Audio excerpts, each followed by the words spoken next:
할렐루야. 오늘 5번째 느헤미야 시리즈입니다. 백성들이 그 말한 대로 행하였느니라. 이런 제목의 말씀으로 준비한 말씀 함께 나누겠습니다. 여자의 적은 여자다라는 우스갯소리가 있습니다. 이것은 여자들 사이에 존재하는 서로를 향한 시기, 질투, 경쟁, 적대감, 또 그에 따른 적대적 행위를 일컫는 말입니다. 또 온 여월에 서리가 내린다 이런 말도 있습니다. 여자가 원한을 품으면 한여름엔 온 여월에도 서리가 내릴 만큼 원망과 슬픔, 무서운 일이 벌어질 수 있다 그런 속담일 것입니다. 정말 남자들이 알지 못하는 여자의 세계가 무서울 정도입니다. 그런데도 여자들 뿐이겠습니까? 남자의 적도 남자인 경우가 참 많습니다. 이처럼 적은 멀리 있지 않습니다. 나를 무너지게 하는 내 인생의 가장 큰 적은 가까운 곳 내부에 있다 하겠습니다. 하이맨 애플맨이 이런 말을 했습니다. 외세의 침입 때문에 멸망한 국가는 없다. 그는 또한 자신의 저서에서 이러한 주장을 계속하기도 했습니다. 이 세상에 존재한 강대국 중에 외세의 침입 때문에 멸망당한 국가는 없습니다. 이집트나 아시리아, 페르시아, 그리스는 말할 것도 없고 로마나 스페인, 프랑스, 그리고 이탈리아에 이르기까지 역사의 정언에 의하면 그들 중에 외부의 적에 의하여 무너진 국가는 단 하나도 없습니다. 한 국가가 붕괴되는 원인은 늘 내부에서 일어난 실수나 실패, 그리고 부패와 타락으로 인하여 국민들이 나약해진 것이 멸망의 원인이었습니다. 한국의 역사를 보아도 외세의 침략의 대부분의 원인은 골마터진 내부의 문제 때문이었습니다. 이스라엘 또한 내부적으로 약해졌을 때에 패망의 나락으로 떨어지곤 했습니다. 하지만 내부가 결속이 잘 되었을 때에는 주변국들이 얼씬거리지도 못했습니다.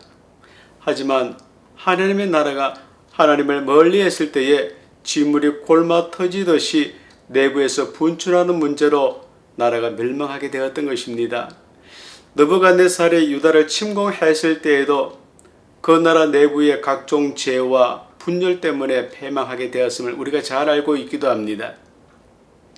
어떤 국가든 내부로부터 붕괴되는 것이지 외압으로 무너지지 않습니다. 어떤 국가도 자국의 멸망을 타국의 탓으로 돌릴 수가 없습니다. 한 국가의 멸망은 오직 그 나라 내부에서 비롯된다 할 수가 있습니다. 그래서 지혜의 왕이었던 솔로몬이 이렇게 교훈해 주었습니다. 잠언 4장 23절입니다. 모든 지킬 만한 것 중에 더욱 내 마음을 지키라. 생명의 근원이 이에서 남이니라. 성도 여러분, 교회 공동체의 모든 분란의 원인이 그 출발이 교회 내부에 있음을 우리는 잊지 말아야 할 것입니다.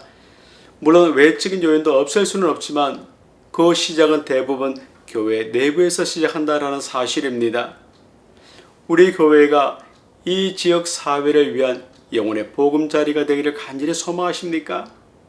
우리 교회가 예수님의 보혈이 진동하고 성령님의 기름 부으심이 가득한 성소가 되기를 간절히 소망하십니까?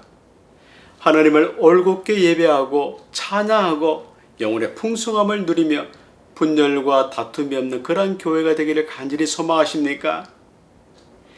이 일이 어떻게 가능한지 느헤미야가 본문의 말씀을 통해 우리에게 알려주고 있습니다. 4장에서는 느헤미야와 유다 백성들의 역할을 나누고 각자 주어진 자리에서 주어진 은사와 재능을 총동원해서 무너진 성벽 또 불타버린 성문을 재건하는 일에 올인했습니다. 최선을 다했습니다. 하지만 이방 사람이었던 산발락과 도비아와 게셈이 끊임없이 이 성전 재건 공사를 방해했습니다. 특히 도비아는 유다 백성들이 건축하는 돌 성벽은 여우가 올라가도 무너질 것이다 라면서 아주 거칠고 심하게 조롱을 했습니다. 그럼에도 느헤미야의 주도하에 시작된 성전 재건 공사를 지속하기 위해 백성 중 일부는 한 손으로 건축 도구를 잡고 또 다른 일부는 한 손으로 병기를 잡고 성전 재건 공사를 계속 이어나갔습니다. 그런데 느헤미야 5장은 절반쯤 진척이 된 성벽 재건 공사를 방해하는 일들이 외부 즉 이방 사람들이었던 산발락과 도비아와 게셈에게만 있었던 것이 아니라 내부에도 있었음을 알려주고 있습니다. 4장에서는 외부로부터 오는 시험과 갈등이 있었다면 5장에서는 공동체 내에서 일어난 시험과 갈등이 있었음을 알려주고 있습니다. 즉 유다 공동체 내부에 문제가 있었음을 알려주고 있습니다. 1절 말씀입니다. 그때의 백성들이 그들의 아내와 함께 크게 부르짖어 그들의 형제인 유다 사람들을 원망하는데 그냥 부르짖지 않고 크게 부르짖었답니다. 당시 유다 백성들 그 사이의 내부에 큰 문제가 있었음을 잘 알 수가 있습니다. 그 문제는 고리대금으로 빚을 지게 되어 먹고 사는 문제가 굉장히 힘들어졌기 때문이었습니다. 여자들이 크게 부르짖을 정도로 상황이 심각했음을 우리가 잘 알 수가 있습니다. 먹고 사는 기본적인 생계 문제가 아주 중차대한 그러한 어려움에 직면해 있었음을 우리가 잘 알 수가 있습니다. 그들이 그들의 동족인 유다 사람들, 특히 부유한 사람들, 힘이 있던 사람들을 원망했던 이유는 극심한 생활고 속에서 동족들이 율법을 어기고 고리대금을 일삼으며 같은 동족들을 착취해버렸기 때문이었습니다. 2절로 3절 말씀입니다. 어떤 사람은 말하기를 우리와 우리 자녀가 많으니 양식을 얻어먹고 살아야 하겠다 하고 어떤 사람은 말하기를 우리가 밭과 포도원과 집이라도 저당 잡히고 이 흉년에 곡식을 얻자 하고 당시 유다 백성들의 생계 문제로 큰 어려움에 직면해 있었음을 잘 알 수가 있습니다. 게다가 흉년까지 있었으니 어쩌면 굶는 일들이 그들의 평범한 일상이었는지도 모르겠습니다. 가난한 사람들은 흉년에 식량과 세금을 구하기 위해 돈을 빌렸지만 부유한 동족들이 가난한 자들의 밭, 포도원, 그 집을 높은 이자로 저당 잡고 아예 빼앗아 버리기 일쑤였습니다. 그래서 그들이 크게 부르짖었던 것입니다. 그런데 더 치명적인 아픔은 빚을 갚지 못하는 사람들은 자신들의 자녀를 종으로 팔아넘기는 비인간적인 일이 버젓이 발생하게 되었다라는 사실입니다. 외부의 이방 민족이 아닌 같은 하나님의 백성인 동족에게 이런 억압과 착취를 당함으로써 일반 사람들 또 가난한 사람들은 경제적 고통과 함께 동족에 대한 깊은 절망과 배신감을 느끼게 되었습니다. 그들에게 적은 외부의 이방 사람들 산발락과 도비아와 게셈이 아니었습니다. 그들의 적은 같은 동족이었습니다. 가난한 사람들에게 돈을 빌려준 부자들은 하나님의 법에 의하면 이자를 받지 않고 면제를 해주는 해가 되면 빚을 탕감해 주고 또 가난한 자들을 배려해 주어야만 했었는데 오히려 그들은 이러한 상황을 자신들의 배를 불리기에 급급한 그러한 기회로 삼아냈던 것이었습니다. 물질과 힘을 가진 사람들이 하나님의 법대로 백성들을 대하지 않고 이방인의 법대로 세상의 잣대로 빚을 갚지 않는다고 가난한 사람들의 자녀들을 데려가 종으로 삼고 또 그들의 밭과 포도원과 또 집을 빼앗아 버렸던 것입니다. 예루살렘에 살던 가난한 백성들일지라도 성벽 공사도 하고 또 봉사를 해야 하는데 집에서 이런 어려운 일들이 생기는 바람에 처절한 고통을 당하게 되었던 것입니다. 그렇습니다. 인생의 적은 외부에 있지 않고 내부에 있습니다. 공동체 안에 있습니다. 내 안에 있습니다. 내부의 적 때문에 피말리는 고통 가운데 있던 가난한 사람들이 어떻게 느헤미야를 향해 한탄을 쏟아내었습니까? 5절입니다. 우리 육체도 우리 형제의 육체와 같고 우리 자녀도 그들의 자녀와 같거늘 이제 우리 자녀를 종으로 파는도다.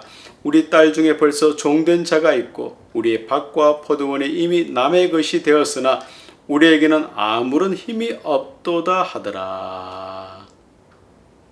이들에게는 같은 동족인 유다 백성들, 유다 사람들보다 어쩌면은 산발락과 도비아와 게셈을 더 좋게, 더 편하게 느꼈었는지도 모르겠습니다. 당시에는 경제적으로 절박한 상황에 처했을 때 자녀를 담보로 돈을 빌릴 수 있었습니다. 그런데 이때는 면제년이 되는 7년째가 되면 그 자녀들을 부모의 품으로 돌려주어야만 했었습니다. 그때 자녀를 노예로 팔게 되었던 원인이 바로 이 고리대금 때문이었습니다. 율법은 이자를 받기 위해 돈을 빌려주어서는 안 된다라고 합니다. 심지어 동족에게는 이자 없이 빌려주어야만 했습니다. 하지만 가진 자들, 권력자들은 동족이다라고 해서 율법이다라고 해서 가난한 자들을 배려하지 않았습니다. 챙겨주지 않았습니다. 기계가 고장이 나면 원인이 크게 두 가지가 있을 수가 있습니다. 첫 번째는 외부에서 불순물이 유입되는 경우, 두 번째는 원래 있던 부품에 고장이 나는 경우일 것입니다. 어느 쪽이 더 치명적이겠습니까? 대개는 꼭 필요한 부품이 기능을 못하게 되는 것이 더 위험하고 자주 발생하는 일입니다. 몸에 질병이 생길 때에도 외부의 균이 침투하는 경우도 있다 하지만 장기나 각 기관이 제 기능을 못할 때 더욱 위험하고 생명까지 위협을 받게 됩니다. 이런 위험한 일들이 어찌 보면 모두 외부의 자극과 영향에서 비롯된 일인 것 같지만 나의 가장 큰 적이 나에게 있다는 점을 생각할 때 역시 최고의 위험은 궁극적으로 내부에서 발생한다 할 수가 있겠습니다. 그래서 악한 마귀는 늘 조직 내부에 있는 사람을 공격하고 쓰러뜨려 조직의 와해를 도모합니다. 교회 공동체의 분열의 원인이 외부에 있지 않고 내부에 있다는 사실 우리는 결코 잊지 말아야 할 것입니다. 성도 여러분, 주님의 몸된 전이 분열을 통한 와해만은 결코 없어야 할 것입니다. 교회 안에 있는 내가 말씀을 무시하고 또 고리대금을 일삼는 그러한 사람이 되어서는 결코 안 됩니다. 반대로 믿음이 약한 자들, 가난한 자들, 또 노약자들을 예수님의 따뜻한 심장으로 품을 수 있는 그러한 사람이 되어야 할 것입니다. 마가복음 10장 21절입니다. 내게 아직도 한 가지 부족한 것이 있으니 가서 내게 있는 것을 다 팔아 가난한 자들에게 주라. 그리하면 하늘에서 보화가 내게 있으리라. 이것은 병든 자, 약한 자, 가난한 자, 버림을 받은 자, 죄악 가운데 허덕이는 자와 함께 하시길 기뻐하셨던 예수님의 말씀이었습니다. 이 땅의 성소, 거룩한 장소인 교회를 구성하는 한 믿음의 지체가 되었다라고 한다면 나와 당신과의 관계가 따로일 수가 없습니다. 내가 건강하다면 누군가가 내 대신 아프기 때문인지도 모르겠습니다. 내가 부유하다면 나 아닌 다른 사람이 내 때문에 가난한지도 모르겠습니다. 내가 정말 행복하다면 나 아닌 다른 사람이 어려운 상황에 빠져 있기 때문인지도 모르겠습니다. 성도 여러분, 이런 예수님의 마인드가 교회 공동체에 있을 법한 고리대금의 삭슬 그 근원부터 싹둑 잘라버리게 할 줄 믿습니다.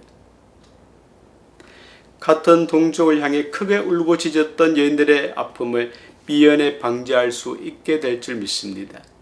나와 너와 내가 따로일 수가 없습니다. 내 삶과 너의 삶이 무관하지 않습니다. 그러니 서로를 돌아볼 수 있어야 합니다. 느헤미야는 백성들이 동족인 유다 사람들을 향해 크게 분노하는 것을 알고 가만히 있지 않았습니다. 더군다나 그토록 갈망하던 성전 재건 공사가 상당히 진척이 된 상황에서 백성들의 분노를 유발하는 힘이 있는 자들, 부유한 자들에게 결코 그는 침묵하지 않았습니다. 6절로 7절 말씀입니다. 내가 백성의 부르짖음과 이런 말을 듣고 크게 노하였으나 깊이 생각하고 귀족들과 민장들을 꾸짖어 그들에게 이르기를 너희가 각기 형제에게 높은 이자를 취하는도다 하고 대회를 열고 그들을 쳐서 7절에 깊이 생각하고는 가난한 유다 백성들의 불쌍한 형편을 반전시킬 수 있는 방도를 연구하고 고리대금을 했던 자들을 돌이키게 하기 위한 방법을 찾는 것을 가리키는 표현입니다. 느헤미야는 율법을 무시하면서까지 약자들을 짓밟는 자들에게 분노를 하면서도 감정적으로 일을 처리하지 않고 차분하게 해결책을 강구하는 주도 면밀하고 냉철한 모습을 보여주었습니다. 귀족들과 민장들은 자신의 힘과 권세를 이용하여 자신의 배를 채우고 그 부를 이용해서 고리대금으로 또다시 자신의 재물을 늘려간 자들이었습니다. 대부분의 백성들은 불타는 열정과 책임감으로 성전 재건 공사에 최선을 다해 올인하고 있는데 그들 중에 누군가는 이러한 상황을 자신의 배를 채우기에 급급한 기회로 삼아냈던 것입니다. 이러한 사람들이 바로 유다 백성들 내에 함께 있었던 것입니다. 성도 여러분, 공동체 내부에 말씀을 무시하고 고리대금 같은 일을 일삼는 누군가가 있다면 먼저 잘못을 잘못으로, 죄를 죄로 분별하고 책망할 수 있어야 합니다. 알고도 무시하고 가만히 있다면 내부의 적을 양산하는 동조자, 공범이 되고야 말 것이기 때문입니다. 책망의 헬라어는 엘렌코입니다. 그 뜻은 누군가에게 진실을 확신하게 하다, 꾸짖다, 정의를 고발, 반박 또는 반대 신문하다입니다. 엘리 제사장은 하나님 앞에 죄를 지은 자신의 두 아들 홈니와 비나스를 책망하지 않아 죽고야 말았습니다. 사무엘상 3장 13절입니다. 내가 그의 집을 영원토록 심판하겠다고 그에게 말한 것은 그가 아는 죄악 때문이니 이는 그가 자기의 아들들이 저주를 자청하되 금하지 아니하였음이니라. 그런데 엘리 제사장의 두 아들 홈니와 비나스만 멸망을 당해 죽었던 것이 아니라 이 두 아들을 책망하지 않았던 엘리 제사장도 함께 죽고야 말았습니다. 내부에 적이 있음을 뻔히 알면서도 그냥 내버려 두었기 때문이었습니다. 죄를 책망하지 않았기 때문이었습니다. 하지만 느헤미야는 고리대금으로 유다 백성들의 삶을 혼란스럽게 한 사람들을 책망하였습니다. 9절입니다. 내가 또 이르기를 너희의 소행이 좋지 못하도다. 우리의 대적 이방 사람의 비방을 생각하고 우리 하나님을 경외하는 가운데 행할 것이 아니냐. 느헤미야는 유다 공동체의 분란을 일으킨 자들을 향해 너희의 소행이 좋지 못하도다. 우리의 대적 이방 사람의 비방을 생각하고라며 강하게 책망했습니다. 유다를 공격하는 외부의 적들에게 공격과 비방의 밑밥을 주지 말라, 이런 책망이었습니다.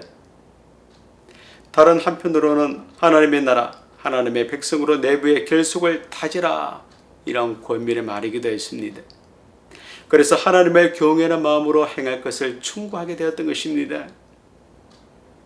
성도 여러분, 혹시 내가 교회 내에 분란을 자초하는 악성 바이러스는 아는지 내가 나를 돌아보아야 합니다. 혹시 내가 교회 내에 내부에 적은 아는지 나를 돌아보아야 합니다. 이미 예수님을 영접하고 구원을 받았다라고 해서 내 안에 잔재하고 있는 그 죄를 가볍게 여기고 있지는 않는지, 예정을 잊지 못해 나쁜 친구를 옆에 두는 것처럼 그 죄를 끼고 살고 있지는 않는지, 내 모든 삶은 내가 돌아보아야 합니다. 내부의 적이라는 책망을 듣기 전에 내 영혼을 죽이는 암세포를 내가 먼저 힘을 다해 죽여야 합니다. 내가 교회 공동체를 허무는 내부의 적이 될 수는 없기 때문입니다. 내부의 적은 용서함을 받지 못할 성령 회방제이기 때문이지요. 어거스틴이 예전에 사랑하며 아주 함께 하기를 즐겨했던 어떤 여인을 우연히 길을 가다가 만나게 되었습니다.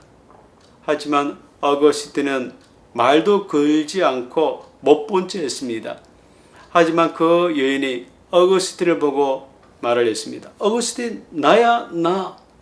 그럼에도 불구하고 이 어거스틴은 묵묵부답 침묵했습니다. 그러자 이 여인은 다시 더 크게 소리치면서 어거스틴, 나란 말이야, 나라고. 그제서야 어거스틴은 나는 예전의 어거스틴이 결코 아니다. 내가 예전에 너를 사랑했던 어거스틴이 아니다라고 하면서 가던 길을 그냥 갔다라고 합니다. 스펄전 목사가 이런 말을 했습니다. 나는 죄인이다. 나는 참 나쁘다고 느껴질 때가 있다. 하지만 기억하라. 당신은 당신의 생각보다 더 악하다는 사실을. 하나님께서 나를 보실 때는 내가 나를 생각하는 것보다 내가 더 악한 죄인이다 라는 사실을 우린 결코 잊지 말아야 할 것입니다. 성전 재건 공사라는 역사적인 일을 하는 상황에 내부의 적, 대역 죄인으로 몰렸던 사람들이 느헤미야의 책망에 어떻게 반응을 했습니까? 12절 말씀입니다.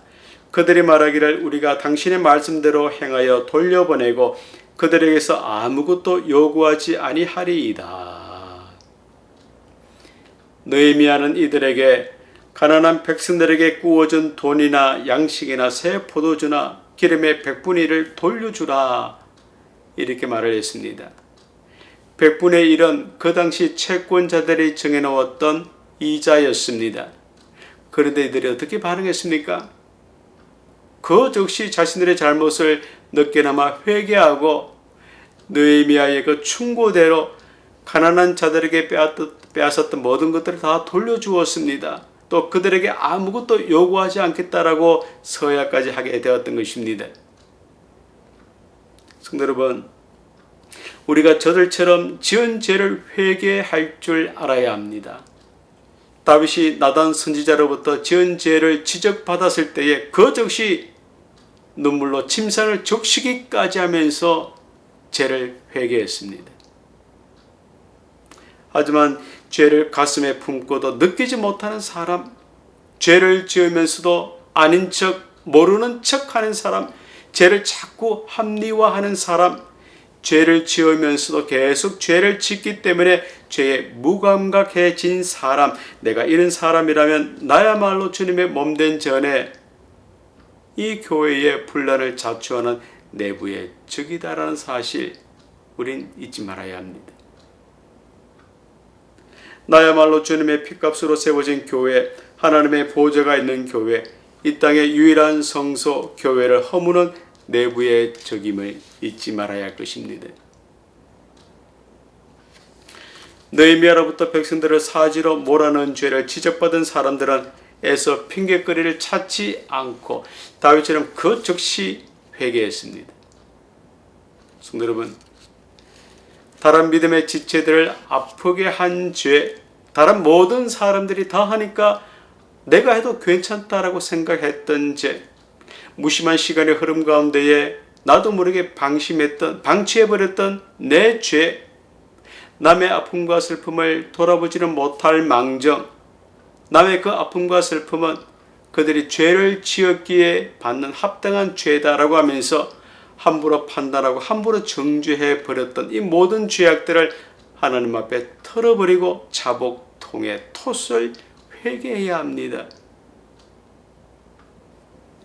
내 안에 잠복해서 내 믿음을 야금야금 갉아먹는 죄를 청산하지 않고서는 내가 교회의 분열을 조장하는 내부의 적, 공공의 적으로 남을 것이기 때문입니다.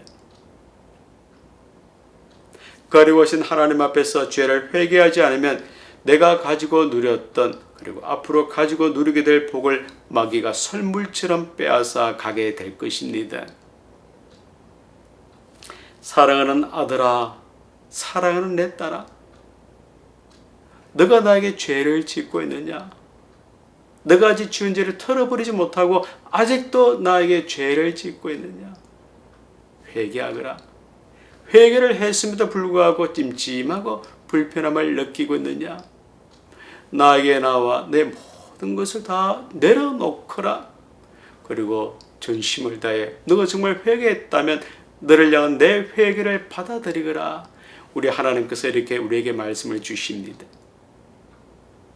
이사야 43장 25절입니다. 나 곧 나는 나를 위하여 내 허물을 도말하는 자니 내 죄를 기억하지 아니하리라. 내부의 분열을 조장한 내 모든 모습을 회개하여 이제 교회 공동체의 연합과 일치를 위해 묵묵히 헌신하겠다라고 다짐하는 우리 모두가 되어야 할 줄 믿습니다. 14절로 18절까지는 느헤미야의 희생을 보여주고 있습니다. 19절 말씀입니다. 내 하나님이여, 내가 이 백성을 위하여 행한 모든 일을 기억하사 내게 은혜를 베푸시옵소서. 느헤미야는 자신의 섬김과 헌신을 아시는 하나님께서 상급을 베풀어 주실 것을 기대하였습니다. 성도 여러분, 야고보와 마태는 참수를 당해서 죽었고, 빌립은 십자가에 못이 박혀 죽임을 당하였고, 마가는 밤새도록 끌림을 당하다가 핏두성이가 된 채로 화형을 당해 죽임을 당하였습니다. 예수님께서 제자들에게 누구든지 나를 따라오거든 자기를 부인하고 자기 십자가를 지고 나를 쫓아야 한다 말씀해 주셨습니다. 그 십자가의 결말은 바로 죽음이었습니다. 느헤미야가 목숨을 내놓고 하나님의 일에 헌신과 섬김을 다했던 믿음의 사람이었습니다. 느헤미야의 이런 섬김과 헌신이야말로 교회 내부의 결속을 다지는 주춧돌인 줄 믿습니다. 총독으로서의 권리를 누리지 않고 심지어 자신의 비용으로 많은 사람들을 섬기기까지 한 느헤미야와 같은 섬김과 헌신이 오늘 우리에게 필요한 때가 되었다 생각합니다. 우리 교회가 이 지역 사회 복음화를 위한 마르지 않는 영혼의 센터가 되기를 원하십니까? 우리 교회가 한 분 엘로힘 하나님을 예배하고 그 하나님의 성호를 찬양하는 교회, 또 기도하는 성별되는 곳이 되기를 간절히 소망하십니까? 섬김과 헌신에 따른 희생이 이 일을 가능하게 하며 은혜를 초래하게 될 줄 분명히 믿습니다. 말씀을 정리합니다. 성도 여러분, 피를 흘리게 하고 목숨을 앗아가는 총칼의 위협보다 더 무서운 적은 멀리 있지 않습니다. 외부의 산발락과 도비아와 게셈이 결코 아닙니다. 적은 내부 공동체 안에 있습니다. 그럼 혹시 내가 내부의 적은 아닌지 말씀의 거울에 수시로 나를 비추어 보아야 하지 않겠습니까? 믿음의 지체들은 서로 떨어질래야 떨어질 수 없는 존재, 서로 무관하지 않은 존재입니다. 예수님의 따뜻한 심장으로 서로를 돌아보며 느헤미야처럼 헌신을 다할 때 교회는 물론 내 믿음의 집도 세워지게 될 줄 분명히 믿습니다. 이 믿음의 자세로 교회를 세우는 일에 책임을 다해 나가시는 우리 모든 성도들이 되시기를 주 예수 그리스도 이름으로 간절히 축원드립니다.